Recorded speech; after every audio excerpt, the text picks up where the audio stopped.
حبيبتي؟ الحمد لله. كيف صحتك؟ الحمد لله قربي. كيف صحتك؟ الحمد لله منيحة. بس بس مرت على الدكتور؟ بس مرت على الدكتور؟ ما عندي سيارة. طب ما بضبط الدورة على السيارة؟ ما بقدر عشان أجرب تجاني. بوديك أنا على الدكتور؟ زي ما بدك. مرحبا حبيباتي، كيفكم؟ أهلا يا خالتة حنان. سلامتك يا حنة أول شي. الله يسلمك. أهلا وسهلا فيكي يا سوسو. أهلا يا خالتة حنان.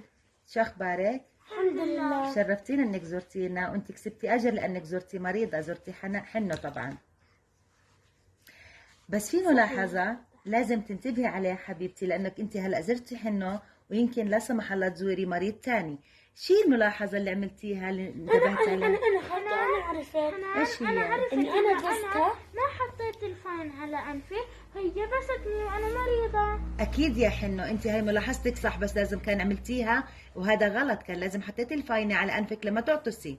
حاضر. وانت يا سوسو الغلطة اللي عملتيها انك بوستي حنة وانت عارفة انها مريضة وجاي تزوريها لانها مريضة، صح ولا صح يا لا؟ خالتة صح. تاني مرة يعني المثل بيحكي الوقاية خير من قنطار علاج، فإن الوقاية الواحد قد ما يقدر ينتبه حاله، يبعد ما يصافح، مش شرط انك تسلمي عليها، لو قلتي لها السلام عليكم او مرحبا او كيفك حبيبتي، الحمد لله على سلامتك، بس ما تبوسي.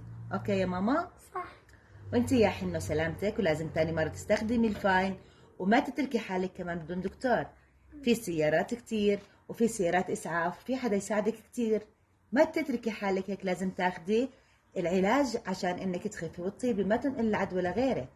صح يا حبيبتي؟ صح. سلامتك يا كلامك حنو. صح. وهيك احبابي لازم الكل ياخذ الحيطه والحذر لما يزور مريض، وما يقرب ولا يبقى يبوس ولا يصافح، اكيد عشان ما ينقل العدوى لإله ولغيره. ولا تنسوا لايك شير سبسكرايب، تضغطوا على الجرس ليصلكم كل جديد. باي.